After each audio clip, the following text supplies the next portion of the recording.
Café Inclusivité, le podcast de l'Association des ailes déployées, dédié à l'inclusion et à la diversité dans le monde du travail.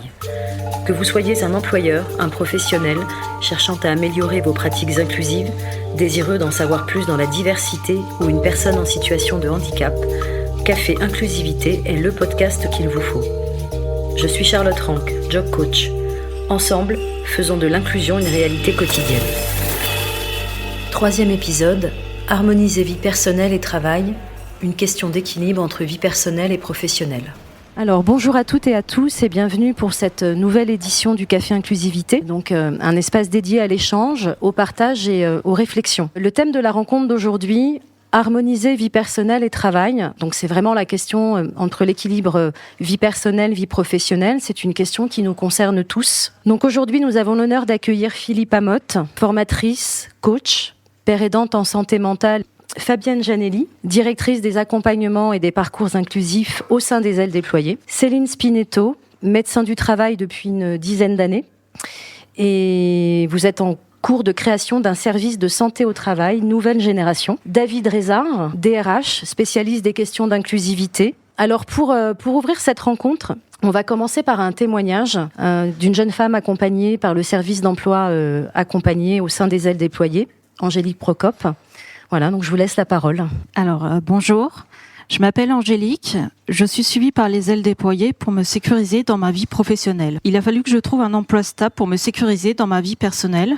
Et à partir de cet emploi stable, j'ai pu organiser un emploi du temps avec des horaires fixes ainsi que des vacances pour organiser un planning. J'étais pendant de longues années en difficulté professionnelle avec de courts contrats, CDD ou des missions d'intérim. C'était compliqué d'organiser un planning puisque ça changeait tout le temps. Grâce à cet emploi stable que j'ai trouvé, je me suis organisée autrement. Les missions d'intérim et de CDD m'obligeaient à chaque fois à m'adapter à de nouvelles entreprises et de nouveaux environnements, lesquels n'étaient pas toujours accueillantes. J'étais épuisée physiquement et moralement. On me formait, mais je ne restais pas longtemps. À chaque fois, il fallait recommencer le parcours. Je ne me rendais pas compte, mais cela entraînait des conséquences non négligeables sur ma vie personnelle. Je ne pouvais pas bien planifier mes vacances, ni faire des économies. Je vivais dans la précarité et je ne pouvais pas me projeter. Actuellement, dans mon job, je peux poser des congés sereinement, sans des refus de la manager. Le télétravail s'est mis en place au bout d'un mois, d'une manière constructive, sans surveillance ou méfiance. Depuis cette titularisation BOE, donc bénéficiaire de l'obligation d'emploi, je dois respecter un planning pour mes journées de travail et ça a permis que je m'organise mieux dans ma vie personnelle et aussi pour ma santé. Maintenant, j'ai des jours de congé et des jours de récupération et je planifie mon suivi médical ainsi que des cours d'activité physique adaptés, soit le soir après le travail ou le samedi matin ou pour mon centre d'intérêt comme lire la presse écrite et les articles sur la culture, la santé, la géopolitique, la recherche. Et je fais des balades dans la nature. Je mets en pratique la cohérence cardiaque. On fait plus attention à son hygiène de vie, comme l'alimentation et le sommeil. Donc c'est un vrai équilibre. Je communique mieux avec ma famille. J'ai repris contact avec ma sœur. Quand je suis en vacances ou en week-end, c'est une vraie pause. J'essaye de ne plus penser au travail, aux collègues et au stress que ça peut occasionner. C'est fini. Je passe à autre chose. Il y a une coupure. J'ai envie de dire que je suis dissociée. Dans la vie personnelle, il n'y a plus de place pour la vie professionnelle. On se consacre à soi-même, à sa famille, à ses loisirs, au cinéma, à la lecture. On passe du temps avec ses amis ou à faire du bénévolat. On peut se reposer et se détendre et ne plus être en pensée, rongé par sa vie professionnelle. L'importance de choisir un environnement qui respecte le bien-être ainsi que l'adaptabilité personnelle est essentielle pour parvenir à un équilibre durable. L'équilibre, c'est aussi savoir ajuster la porosité entre ces espaces de manière à ce que chacun d'eux nourrisse l'autre sans trop de pression ni de surcharge. Alors du coup, je m'adresse un petit peu aux intervenants et aux personnes aussi ici présentes. Comment peut-on définir la notion d'harmonisation dans le cadre de la vie privée et professionnelle ? Bonjour à tous, et je suis très contente d'être parmi vous. L'harmonisation, la conciliation vie pro, vie perso, c'est toute une question d'équilibre. Et c'est ça qui est difficile en fait, c'est que l'équilibre, c'est pas facile à atteindre. Et puis surtout, un équilibre, ça peut changer. C'est en permanence un peu mouvant. C'est-à-dire que de temps en temps, on a besoin d'accorder plus de temps au travail, de temps en temps plus de temps à sa vie perso. on peut être avoir une charge mentale plus importante au travail, ou bien un problème dans sa vie personnelle. Tout ça, il y a une porosité en fait. Et donc l'idée, c'est de toujours trouver à peu près l'équilibre qui vous va à ce moment. Pas très facile. Le témoignage de ma voisine est parlant, parce que voilà, tout est question d'équilibre. C'est-à-dire que l'équilibre d'avant, finalement, ça n'allait pas, parce qu'il y avait une insécurité finalement professionnelle, qui faisait que la sphère professionnelle prenait tout l'espace, et y compris la vie personnelle. Là, en fait, moins d'insécurité, finalement, la vie personnelle peut s'épanouir. Donc c'est ça qui est difficile. Et puis on a chacun le nôtre. Du coup, moi, quand j'entends ça, je me dis, ça passe beaucoup par la connaissance de soi, par le fait de connaître son mode de fonctionnement et les besoins qui en découlent, même si ce mode de fonctionnement il peut évoluer. Je fais pas mal d'interventions dans les entreprises pour essayer de prévenir les phénomènes d'épuisement professionnel, et j'aborde cette question de l'équilibre entre la vie personnelle et la vie professionnelle. Et il me semble, et ça a été dit aussi dans le témoignage, que ce qui est important, c'est qu'il y ait vraiment des temps où on se repose complètement. Quand je dis se reposer, ça peut être soit dormir et se reposer et ne rien faire, mais ça peut aussi vouloir dire être avec les gens qu'on aime et qui nous aident à nous détendre et à nous sentir bien, faire des choses qu'on aime, comme lire, se promener dans la nature, et vraiment avoir des espaces où il n'y a que ça qui est présent, des choses qui nous ressourcent et qui nous reposent, et que c'est ça qui nous permet aussi de retourner au travail en ayant le sentiment d'avoir rechargé ses batteries, et ça remobilise aussi, ça nous permet de remobiliser notre énergie physique, intellectuelle, pour vraiment être dans ce qu'on fait quand on est dans sa vie professionnelle. Et c'est ça qui parfois est difficile, c'est vraiment de s'octroyer des moments où on est déconnecté des enjeux professionnels. Quand on a un boulot, par exemple, moi c'est mon cas, qui me passionne beaucoup, dans lequel je suis très engagée, et dans la réflexion, dans le travail, et aussi humainement, parce que ça me touche ce que je fais, et je vois bien que parfois je suis sous ma douche et je suis en train de faire ma présentation, de réfléchir à mes trucs et tout. Ou bien ça m'arrive, quand j'ai trop de travail et que ça va dans tous les sens, de me réveiller la nuit et je suis en train de réfléchir au boulot, à faire une to-do list. Et en fait, c'est des indicateurs pour moi aussi. Si ça arrive 2-3 nuits d'affilée, je fais non, là vraiment ça va pas en fait, et je vais faire beaucoup plus attention à faire des choses qui me ressourcent et qui me permettent de me reposer vraiment. Donc c'est vrai, c'est comment on s'octroie des vraies coupures, des moments où on fait rien qui est en rapport avec le travail, et ce qui nous permet d'être vraiment au travail quand on y est. Du coup, je prends la suite. Je poursuis sur peut-être un tout petit peu le point sur lequel j'ai envie d'appuyer aussi un peu les choses. C'est aussi de partir de l'emploi, de l'entreprise, du travail. Parce que tout, bien sûr que les choses beaucoup sont centrées sur soi, et que c'est important de faire attention à son équilibre, ou en tout cas d'essayer de se connaître le mieux possible pour savoir ce qui nous fait du bien, ou ce qui peut nous inquiéter, nous stresser. Enfin, le stress, c'est un facteur de fatigue, c'est pas toujours un facteur positif. Mais finalement, il y a aussi comment on est dans son travail, et surtout comment l'organisation du travail a pensé avant tout à proposer un environnement qui va être propice justement aux séparations entre le temps de travail et le temps personnel. C'est bizarre à dire comme ça, mais normalement c'est quand même l'employeur qui doit avoir cette vigilance, Donc comment ça se passe ? Souvent c'est dans les organisations de travail. C'est important que les managers, et je parle sous contrôle de mes collègues et de vous aussi qui avez de l'expérience professionnelle, puissent quand même avoir une proposition de poste et de mission qui soit réalisable dans les temps qui sont impartis pendant le temps de travail. c'est pas toujours évident parce que finalement la charge de travail peut vite devenir supérieure au temps qu'on peut avoir pour le réaliser. C'est pas forcément non plus qu'une question de charge, c'est aussi une question d'organisation, c'est aussi une question de comment la temporalité peut être négociée avec son employeur. Et donc tout ça, en fait, ça suppose qu'il y ait une possibilité de dialoguer au sein de son entreprise avec son manager, avec ses collègues. Et ce dialogue-là va générer finalement, peut-être, en tout cas c'est le but qui est recherché, de mieux répartir son investissement dans le travail, de mieux répartir le temps donné à la réalisation des tâches. Et si on y arrive avec toutes ces discussions et si on trouve des compromis finalement dans son travail, eh bien quand on quitte son travail, on peut le quitter serein, tranquille, laisser derrière soi sa journée et entamer sa nouvelle journée ou soirée, entamer sa soirée en ayant l'esprit tranquille. Et je crois que ça déjà c'est pas mal de pouvoir se dire je peux quitter mon travail aujourd'hui. J'ai fait ce que j'avais à faire, j'ai réussi, je suis satisfaite ou satisfait de la qualité que j'ai pu réaliser parce que mon environnement de travail me le permet.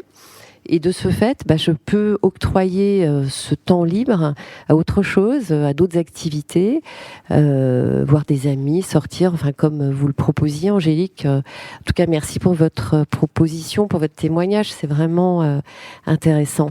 Donc, c'est important de se poser la question de soi, comment on est, qui on est, quelles sont nos limites, de pouvoir justement les mettre en rapport avec ce que propose l'emploi dans lequel on est et de voir un petit peu quels sont les points finalement qui vont être des points d'accroche, des points qui vont nous impacter. À un moment donné, on le sait. Bon, après, il faut trouver évidemment, faut être dans des organisations de travail qui permettent la discussion, qui permettent le dialogue, mais il faut aussi le provoquer.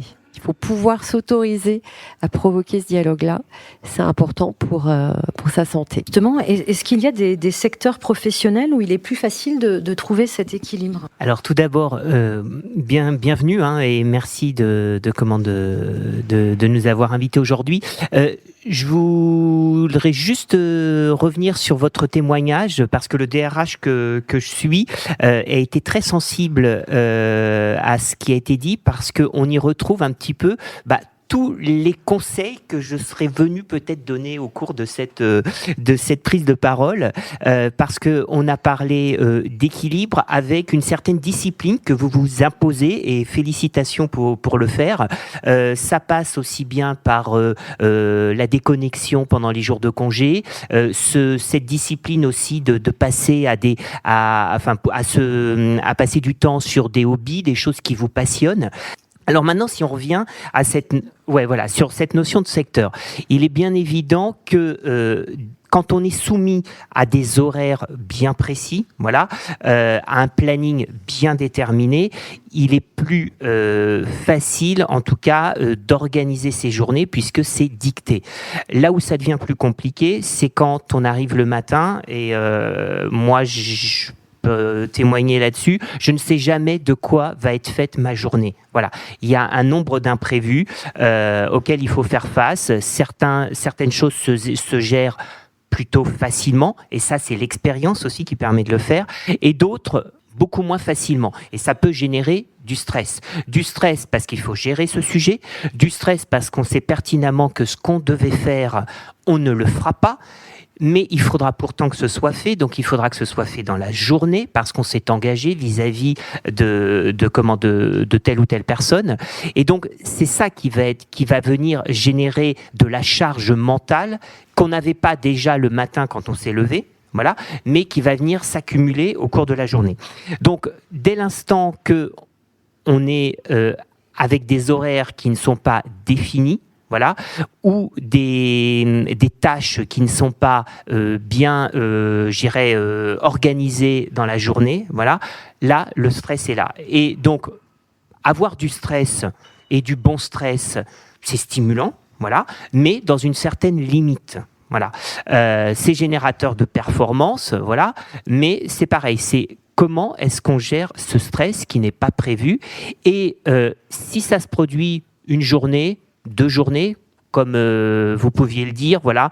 Nous aussi, enfin moi aussi, il m'arrive de penser à une présentation, à une intervention quand je suis dans les transports, quand je suis sous la douche, voilà. Si ça se passe pendant 1-2 journées, ça peut aller.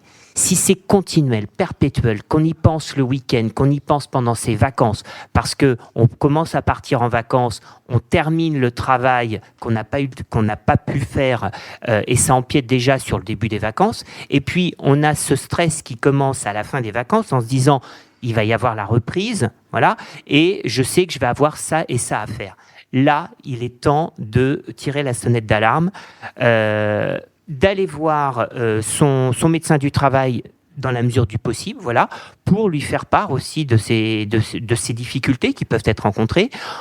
En parler peut-être à ses collègues, parce que ses collègues peuvent être aussi dans la même situation. Et puis, selon le courage ou qu'on a, et puis parce que je sais que c'est pas évident, mais également l'affinité qu'on peut avoir, la relation qu'on peut avoir avec son manager, c'est aussi aller en parler. Voilà, parce que ce stress ne fera qu'empirer au cours des mois, et c'est à ce moment-là qu'il faut alerter.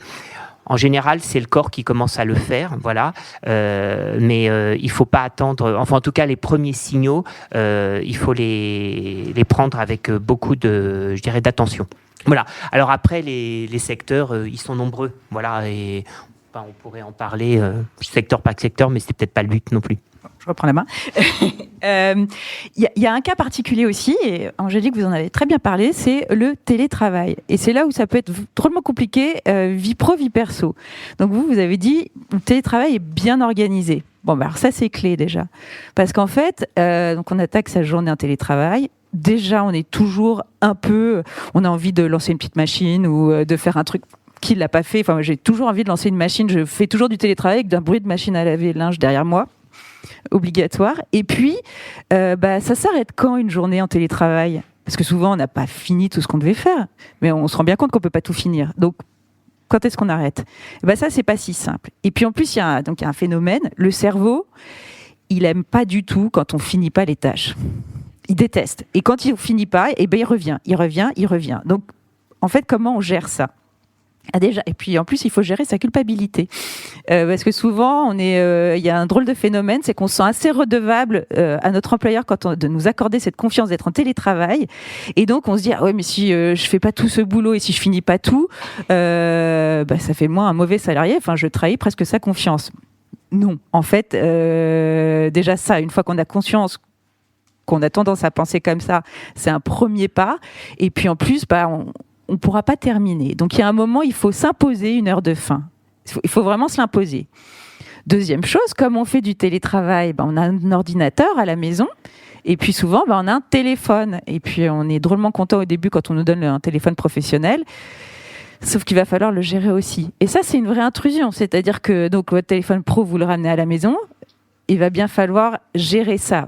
Il y a toujours des gens qui vont vous envoyer des mails ou vous appeler ou vous envoyer des WhatsApp. En plus, on a je ne sais pas combien de canaux de communication.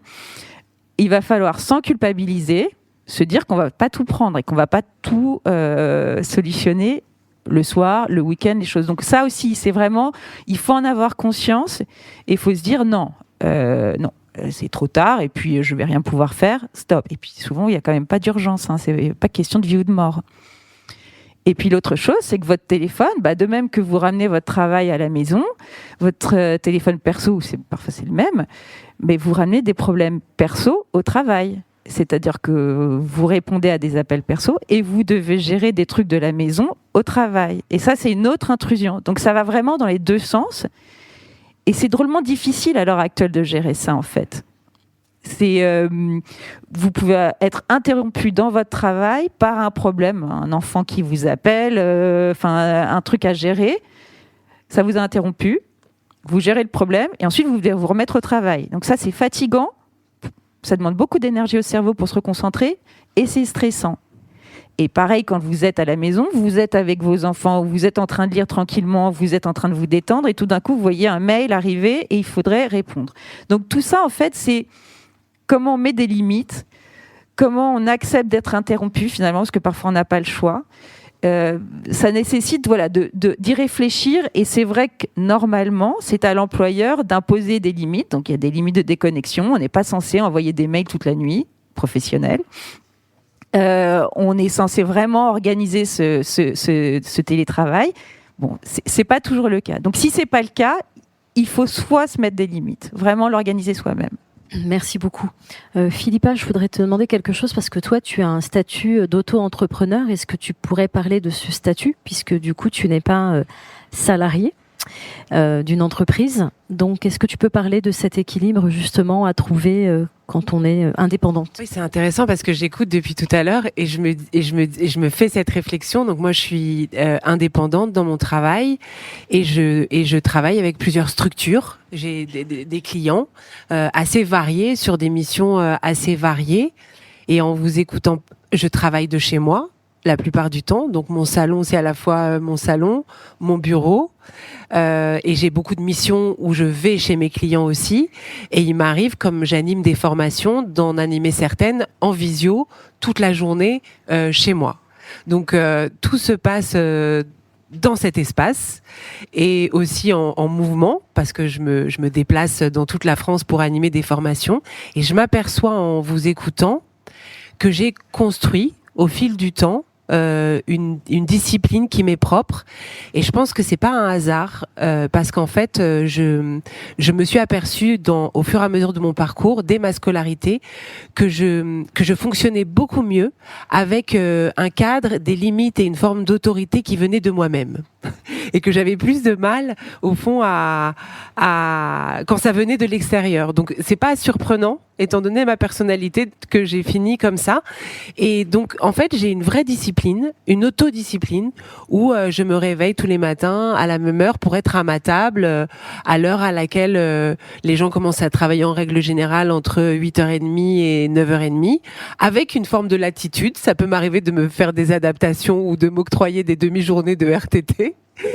Et donc j'ai un emploi du temps assez chargé, ça m'aide, ça rythme mes journées, et c'est moi qui décide quand c'est terminé. Et alors les journées de formation, c'est pas moi qui décide quand c'est terminé, il y a un début et une fin, donc ça c'est, et il y a pas mal de choses qui rythment ma journée, donc ma manière de me réveiller, c'est assez ritualisé. Il y a une chose qui structure beaucoup mon rapport au quotidien et mon rapport à la réalité, c'est la pratique de la méditation. Ça c'est vraiment un rituel que j'ai quotidiennement, donc ça fait partie de mon réveil, et puis après je me mets au travail, et une des choses qui m'aide à arrêter ma journée de travail, c'est que j'essaye, et j'en ai besoin, d'aller faire au moins 1 ou 2 fois par semaine du sport. En l'occurrence, moi, je pratique la boxe. Et donc, il y a des horaires pour les cours de boxe.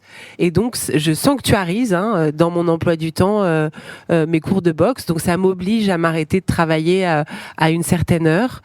Et voilà. Donc, je structure tout ça par moi-même. Je me fixe mes propres limites. Parfois, c'est bien, ça roule. Parfois, c'est moins bien. Et comme par chance, toute une partie de mon métier, c'est de faire de la prévention sur les signaux qui montrent que quelqu'un est potentiellement à risque dans une forme d'épuisement, de stress, de désorganisation. Il y a une chose que j'essaye vraiment de m'imposer à moi-même, c'est de les voir chez moi.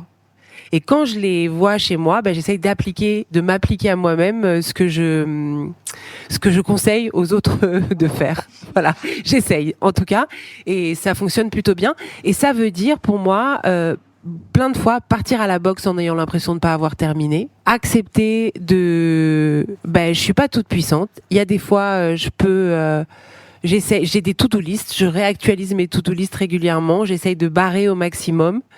Et d'organiser mon rythme de travail d'une façon à ce que ce soit vraiment écologique pour moi, que ça réponde aussi aux attentes de mes clients, voilà. Mais c'est une autodiscipline constante, mais qui convient assez bien à ma personnalité. On parle beaucoup de pouvoir décrocher du travail, mais comment gérer aussi d'apporter peut-être trop de personnel au travail ? Parce que pouvoir avoir du personnel en dehors du travail, c'est bien, mais comment ne pas trop être dans le personnel aussi au travail ? Comment ne pas que notre vie personnelle n'empiète trop sur notre travail à côté ? Je me lance, c'est ça, merci. Bon, on a parlé d'équilibre. Hein. Alors, je ne sais plus qui en parlait. À un moment donné, on a, au cours de sa vie, cet équilibre qui va être un peu déséquilibré. Parce que soit on a un gros projet à rendre ou une charge de travail un peu plus importante.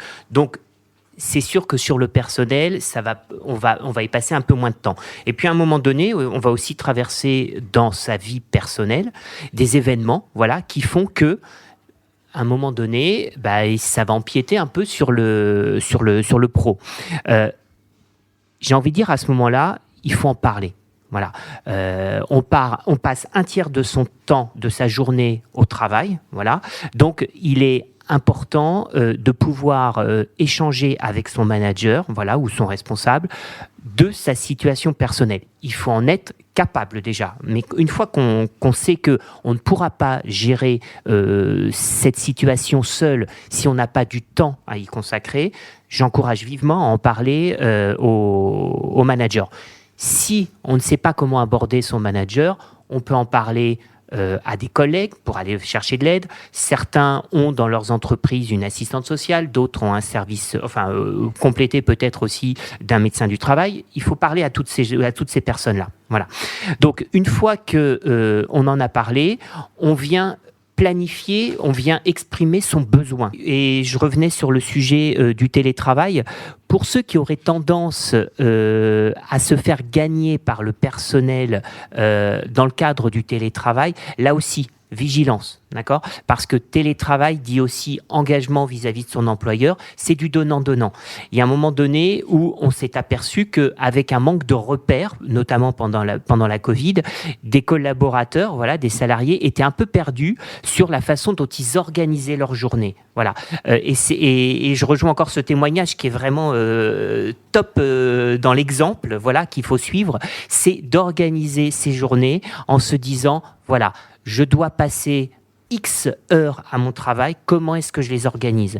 Attention, c'est pas parce que je suis chez moi toute la journée que je dois commencer à travailler à 7 heures du matin et terminer à 20 heures. Donc, organisez vos journées, bloquez-vous des créneaux. Si vous travaillez avec un calendrier, je dirais, partagé, qu'on ne vous dérange pas pendant vos pauses déjeuner, l'équilibre vie pro, vie perso, c'est ça aussi. C'est s'accorder des moments pour soi, des moments qui sont sacrés. Si le petit déjeuner pour vous, c'est indispensable, n'acceptez pas de réunion avant 8h30. La pause déjeuner, c'est entre midi et 14h. Ne prenez pas d'appel téléphonique à ce moment-là pendant 1 heure. Et puis, pareil, aussi déconnecter le soir. Si le personnel, vous devez le gérer à un moment donné en pleine journée parce que vous avez un rendez-vous, voilà, allez-y. Informez-en votre manager, votre responsable, pour dire je demande à pouvoir me libérer sur ce créneau, mais je rattraperai bien évidemment, et imposez-vous cette discipline dans les deux sens. Voilà, aussi bien sur le pro que sur le perso. Voilà. Après, je dis pour répondre à la question, chaque situation est vraiment particulière et je pense qu'il ne faut pas la gérer seul, il faut essayer, quand c'est possible, d'en parler au maximum. Oui, parce que c'est vrai que des situations personnelles peuvent être très envahissantes et vraiment empiéter sur le travail et on n'arrive plus à se concentrer en fait. Et on pense à ça en permanence. Donc effectivement, il ne faut pas rester seul avec ce problème-là. Vous pouvez complètement contacter votre médecin du travail qui est là pour ça parce que ça a un impact sur votre travail forcément. Il ne faut pas considérer que tout ce qui est du perso, on le garde pour soi et ça n'a rien à faire dans le pro et vice-versa. À partir du moment où ça a un impact sur votre travail, vous pouvez complètement aller voir votre médecin du travail, demander conseil. Il y a forcément une assistante sociale. En parler à votre manager si vous le sentez. Si vous sentez que vous avez des bonnes relations avec votre manager, allez-y. Vous dites toujours ce que vous voulez. Dans la limite, vous n'êtes pas obligé de tout dire. Vous pouvez rester assez... mais dire, voilà, je rencontre des difficultés en ce moment et c'est plus difficile pour moi en ce moment de me concentrer correctement. Et puis, il faut essayer de trouver des solutions une fois qu'on a demandé un peu d'aide et qu'on n'est plus seul. Ça, c'est vraiment essentiel. Et il faut, pareil, il faut pas se culpabiliser parce que ça arrive à tout le monde et on n'est pas des robots. C'est pas parce que tout d'un coup on est au travail qu'on oublie tout et qu'on n'a plus sa vie perso et que ça compte plus. C'est pas vrai. On est un seul individu et donc on arrive au travail avec tous ces problèmes et comme on rentre à la maison avec tous ces problèmes de travail. Voilà. Donc c'est notre conseil. Je comprends un peu ce que vous dites parce que surtout quand on est passionné sous la douche et tout ça, on n'arrive pas à décrocher. Et en fait, c'est de mettre en place des outils, hein, des outils priorisés, ou ce qui n'est pas important, on peut repousser. Et est-ce que vous avez d'autres en fait outils à utiliser et en entreprise, par exemple, utiliser de l'agilité, je trouve que c'est une méthode en fait que toutes les entreprises, organisations doivent utiliser, au moins être, parce que là, quand il y a de l'agilité entre le manager et en fait ça peut fonctionner que bien parce que le manager peut constater que ça va pas chez l'employé, enfin chez le travailleur, et ça permet que avancer le travail. Et je trouve que c'est dommage que les organisations sont pas organisées par l'agilité, par la méthode agile. Mais pour revenir pour les indépendants, c'est vrai que c'est pas facile parce qu'en plus, si on bosse pas, il y a pas d'argent qui rentre. Enfin, ça n'avance pas, personne va le faire à votre place. Donc, oui. Donc ça peut rajouter en plus du stress où on tourne en rond et on se dit zut, j'arrive pas à me concentrer et on est de plus en plus angoissé. Plus on est angoissé, moins on arrive à se concentrer. Et donc ça va pas. Il y a des moments aussi, il faut se dire bon, là stop, je vais pas y arriver. Hein. Donc aller faire un petit cours de boxe, aller se promener, aller faire n'importe quoi. Parfois c'est pas la peine de forcer parce qu'on va pas y arriver et que utiliser la flexibilité du caractère indépendant de votre profession, ça sert à ça aussi. Après quand on est salarié, on peut pas, c'est pas forcément évident de dire bon bah là ce matin j'y arrive pas les gars, je vais partir. Non. Ça marche pas. Mais là vous pouvez peut-être le faire et donc de temps en temps faut pas forcer. Votre concentration est pas là, vous y êtes pas. Allez faire autre chose, vous vous autorisez une demi-heure, une heure, vous faites vraiment autre chose, vous pensez plus à ça. Quand vous revenez, c'est pas mal. Après, le côté priorisation, c'est essentiel, mais ça, c'est tout le temps. C'est-à-dire, on regarde son planning, le nombre de tâches à faire, on dit, mais qu'est-ce qu'il faut que je fasse en premier ? Et on s'organise comme ça, mais tranquillement. C'est-à-dire que après, au bout d'un moment, quand on est trop angoissé, trop stressé, et qu'on est dans une espèce de cercle infernal, on a moins accès à ces neurones en fait. On est moins pertinent et on n'arrive plus trop à prioriser. Et ça, c'est un des trucs du stress aussi quand on est trop stressé. C'est qu'une des premières choses, c'est que tout paraît très très important. Alors qu'en fait, quand on reprend le truc, il y a des trucs qui sont très importants, des trucs moyennement importants, et puis des trucs, si on le fait dans une semaine, c'est pas grave. Je vous remercie. Bonjour. Merci déjà d'organiser cet événement. Moi, je viens de l'animation. Et c'est intéressant parce que c'est précisément un des domaines où la frontière travail-vie perso, elle est abolie presque de fait. À certains moments, s'il y a un enfant qui a une crise d'angoisse ou la diarrhée, on ne va pas lui dire « je suis en congé ». Donc du coup, c'est intéressant parce que moi, j'ai pu noter à travers les années que parfois, parfois on nous donne un discours de se faire du bien, prendre soin de soi, de développement personnel, de sophrologie, de yoga, etc. Alors que c'est une façon de renvoyer à une problématique individuelle ce qui est collectif, hein, d'une organisation du travail, et de nier parfois la violence du capitalisme, de nier parfois ce que ça fait sur nos corps, sur nos vies. Et du coup, moi, la réponse que j'ai trouvée aussi, que j'ai pas entendue, c'est l'engagement associatif, politique, pour changer les cadres. Parce qu'il m'est arrivé des dizaines de fois d'être dans des lieux où on prend pas soin de nos corps et où précisément on compte sur 95% des gens, ils ont la volonté de bien faire leur travail, de finir, d'être performant, d'être agile, de bien faire, et du coup on s'auto-exploite finalement, on se met la pression, et il y a bien des cas où l'employeur n'a aucun égard pour notre santé mentale ou physique. Et du coup, parfois, il faut assumer ce rapport de force, et on peut pas le faire tout seul dans notre chambre, ou même si je reconnais que c'est très important de prendre soin de soi, etc. Et voilà, du coup, je voulais partager ça. Un deuxième témoignage, un salarié de l'ESAT Bastille parmi nous, Cyril Arnaud, actuellement détaché chez Siemens en entreprise. Est-ce que vous pourriez un petit peu nous parler de votre équilibre justement entre votre vie personnelle et le travail? Oui, bonjour à tous. Donc, je m'appelle Cyril. Je travaille à l'ESAT Bastille depuis 2008. D'abord, j'étais longtemps à l'ESAT, donc je travaillais sur site dans l'atelier façonnage et conditionnement. Et après, j'ai été détaché en entreprise, donc j'ai été envoyé dans plusieurs entreprises pour travailler. C'est vrai qu'au début, les premières missions que j'ai faites, je voulais vraiment prouver le meilleur de moi-même tout le temps. Donc j'avais tendance à m'infliger beaucoup et à repartir du travail avec des soucis parce que ça se passait pas toujours très bien.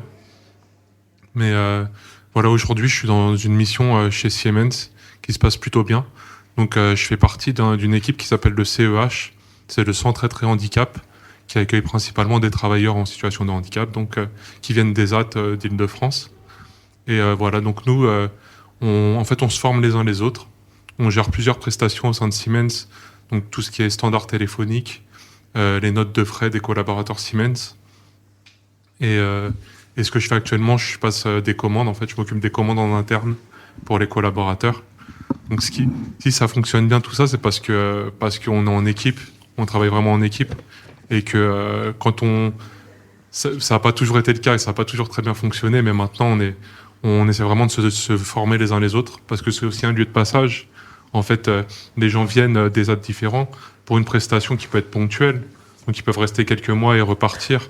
Donc on est constamment en train de lier des liens, en train de faire des liens les uns avec les autres pour pouvoir se transmettre et aussi quand on part en vacances, pouvoir se reposer sur les autres parce que même pour ça n'a pas toujours été le cas. Je m'en suis rendu compte quand je suis parti en vacances. J'étais parti en Thaïlande avec des amis et je me suis retrouvé à répondre à des appels à propos des commandes sur des trucs. Alors ma soeur elle m'entend parler au téléphone, elle se dit mais qu'est-ce que tu fais? Je dis ah non, là j'aide Ricardo, mon collègue. Tu vois, bon, je devrais pas citer de nom, mais bon. Et voilà, donc il y a eu ça, il y a eu aussi la mise en place du télétravail, parce que je fais 3 jours de télétravail par semaine. Ça a été un peu compliqué, pareil, parce que moi j'étais déjà là depuis un moment, donc j'avais beaucoup d'appels qui venaient d'un peu partout, et puis finalement j'avais plus de temps pour faire mon travail personnel. Du coup, les temps de pause, des fois, ils étaient complètement effacés. Et puis les réunions organisées à la dernière minute pour dire voilà, au final, on peut pas juste raccrocher le téléphone. Donc on prend un peu et puis petit à petit on commence à pas trop compter. Donc voilà, c'est des choses auxquelles il faut faire attention. Mais ça c'est avec de la discussion aussi parce que je m'entends bien avec ma manageuse et qu'on a vraiment tissé des bons liens de confiance. Du coup c'est voilà, les petits temps qui ont été dépassés, finalement on a fini par les récupérer et puis à s'organiser pour prévoir nos réunions à l'avance. Et essayer de pas se déranger pour un oui ou pour un non toutes les 4 secondes. Donc tout ça demandait une vraie organisation. C'était pas simple dans le cadre du travail que je fais. Et finalement, ça se passe plutôt bien. Après, pour parler de l'équilibre avec ma vie personnelle, aussi j'ai pu, avec les ZAT et avec Siemens, organiser un peu mon temps personnel. Donc j'ai des horaires aménagés qui me laissent du temps aussi déjà pour faire mes activités personnelles. Donc je fais du sport, de la musique, je peux avoir ces activités, donc on peut dire que c'est un luxe, mais tout le monde devrait avoir droit à ça, quoi. Et c'est pas forcément le cas. Et puis aussi j'ai du temps du coup pour mes rendez-vous médicaux, que ce soit psychologue, psychiatre, je peux y aller sans trop être obligé de chercher des créneaux et tout, ça me simplifie pas mal la vie. Donc voilà, faut pas oublier que les ZAT, c'est censé être un tremplin vers le milieu ordinaire. Donc il y a un temps en ESAT, et puis on prépare un projet qui se construit. Et voilà, le fait qu'on ait du temps pour se consacrer aussi à nos projets, c'est quelque chose d'enrichissant. Et puis ma prestation, si elle se passe bien chez Siemens, c'est aussi parce que tous on fait maintenant attention aux besoins des autres, qu'on s'organise, que ce soit pour les vacances, que ce soit pour la vie de tous les jours, pour éviter justement ces genres d'aléas où on nous appelle en plein milieu de nos congés. Voilà, on fait en sorte de se former au mieux les uns les autres et on est à l'écoute des besoins des autres. Voilà. Merci beaucoup. Merci pour le témoignage. Merci. Merci. Oui. Oui, bonjour. Donc j'interviens juste pour un petit témoignage par rapport à l'importance de la communication que vous avez évoquée, notamment par rapport à ses difficultés, mais aussi par rapport à ses capacités. Je me suis retrouvée dans un milieu, j'étais dans le notariat initialement, où effectivement c'est facile d'avoir de grosses journées, de prendre des documents, etc. Et en fait, pas forcément dire j'ai du mal avec ça, mais être réaliste sur ses capacités et combien de temps nous prennent les tâches pour que quand on te rajoute une nouvelle mission, tu puisses dire je suis OK pour faire cette tâche, mais il faut avoir conscience qu'elle me prend tant de temps. Et donc je peux la faire dans tel délai, mais si c'est pour la fin de la journée, potentiellement pas par exemple. Donc, toujours en bonne intelligence avec l'employeur, dans le sens où on va pas se mettre à refuser toutes les réunions, mais c'est vrai que ça m'a pris du temps de réaliser que certes je communiquais quand j'avais des difficultés, mais pas non plus sur la réalité de comment s'organisaient mes journées et mes capacités de fonctionnement. Du coup, je rebondis, David, je m'adresse à vous en termes sur les politiques de qualité de vie au travail et les contextes de travail en entreprise.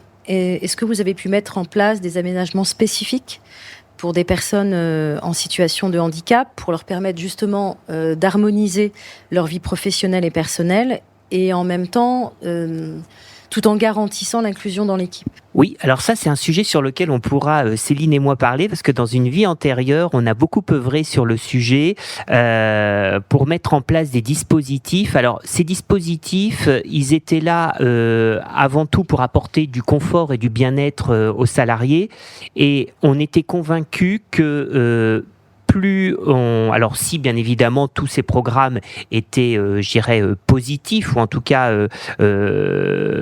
apportaient ce qu'on attendait aux collaborateurs, on n'avait pas besoin d'en faire beaucoup la promotion, parce que les gens en parleraient beaucoup entre eux. Et pour être certain de ce qui allait être nécessaire de mettre en place,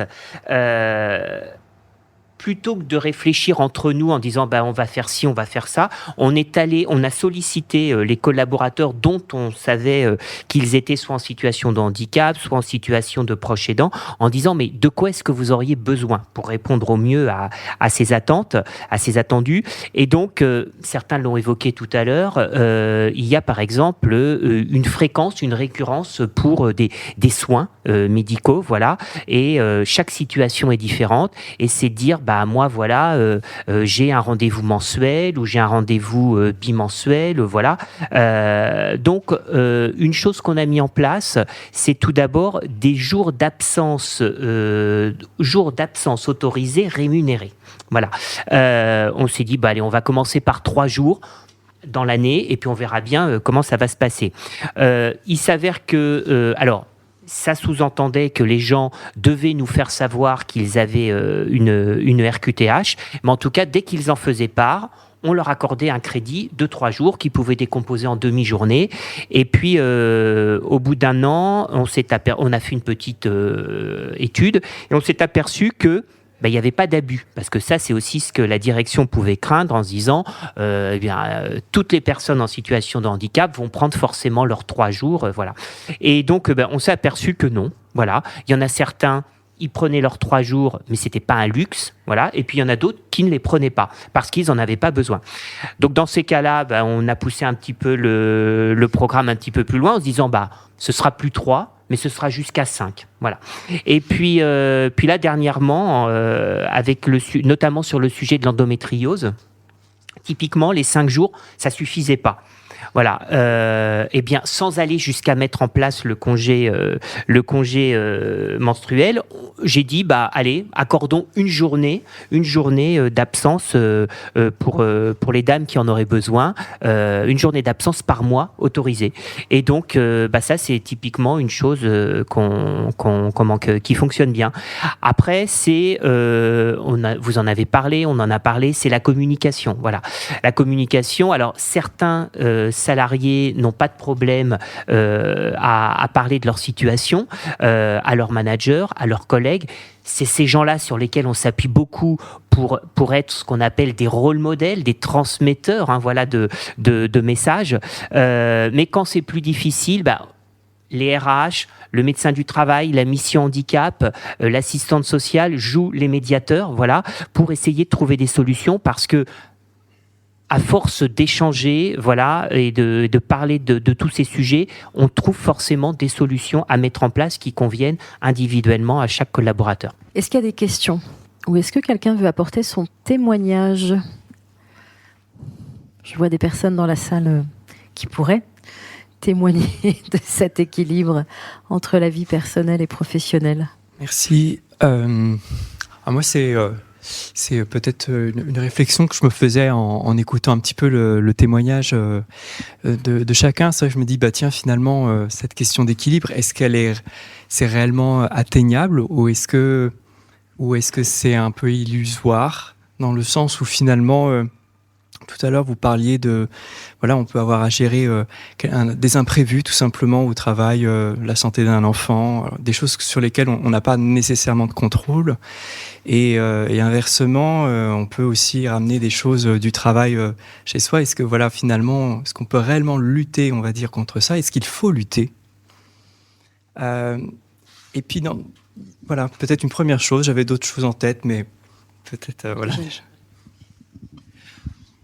Je me souviens maintes fois, quand je faisais les formations, les sensibilisations sur les enjeux de santé mentale ou de troubles psychiques au travail, ça fait longtemps que je l'ai pas dit, d'ailleurs, je me rends compte à travers ces échanges, mais j'ai dit, on a eu un fantasme qui a été de scinder l'être humain en deux, qui aurait l'homme au travail, qui devrait arriver au travail en étant débarrassé de toutes ses problématiques personnelles.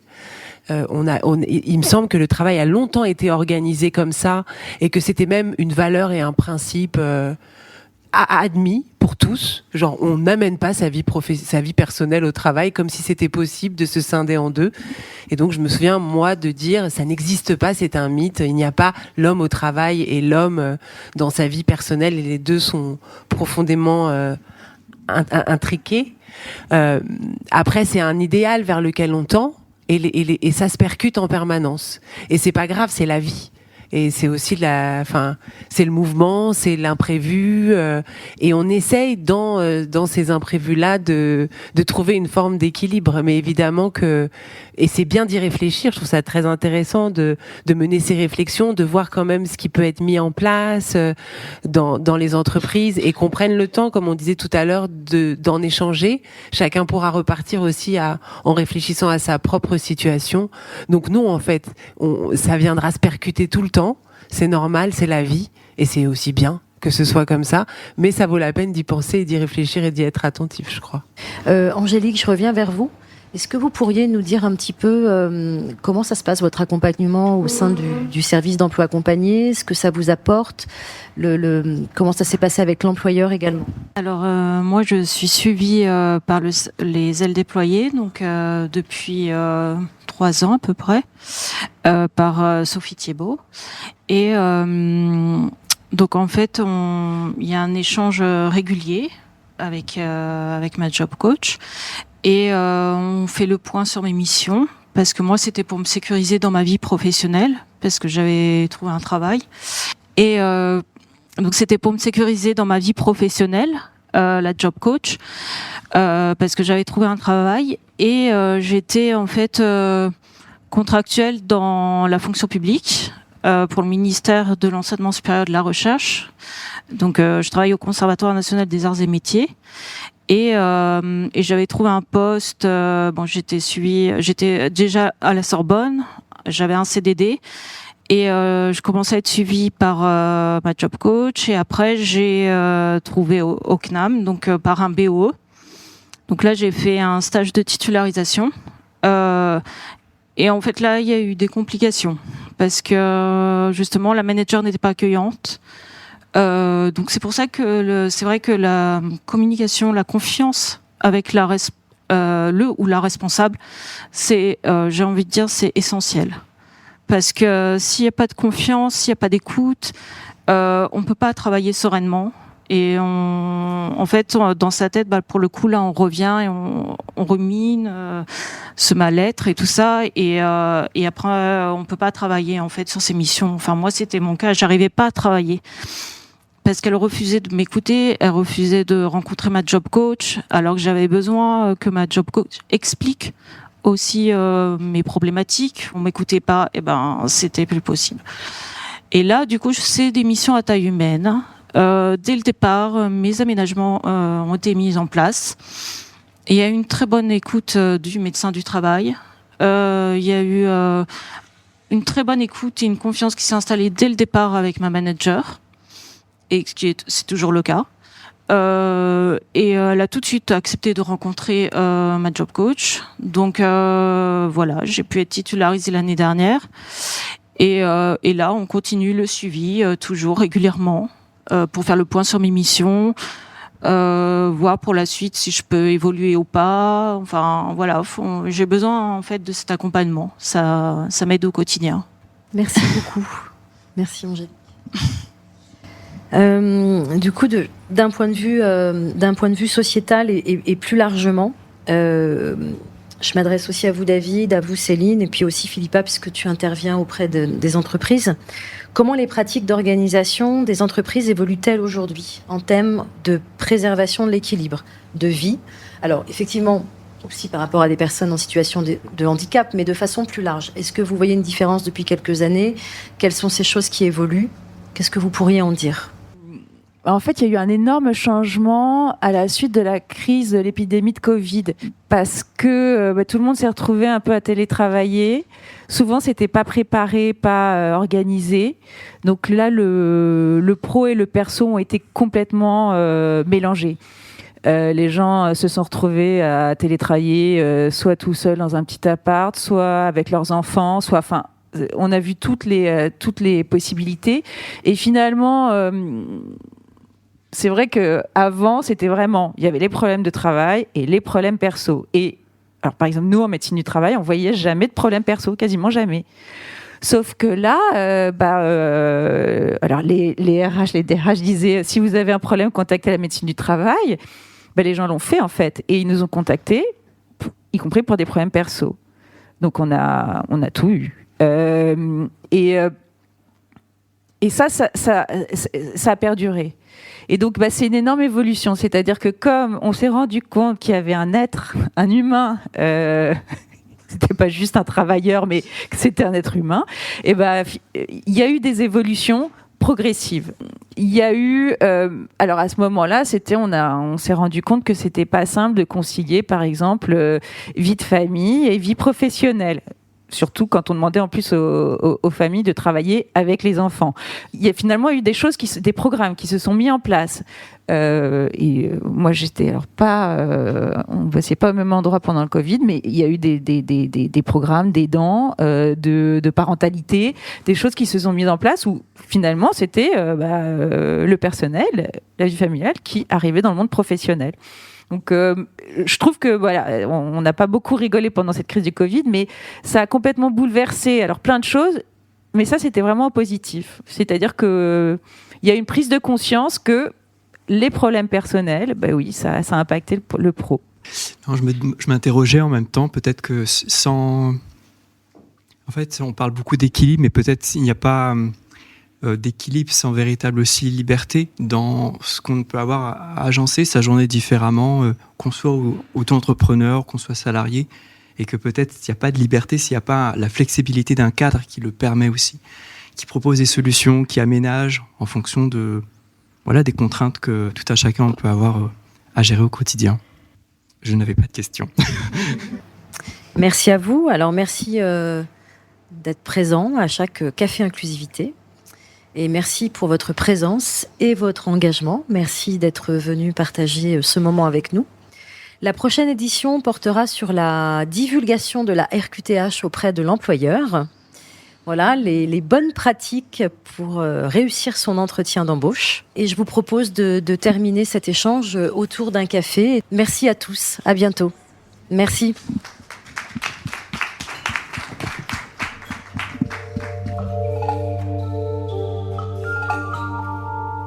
Quatrième épisode, Inclusivité et RQTH, les bonnes pratiques en entretien d'embauche.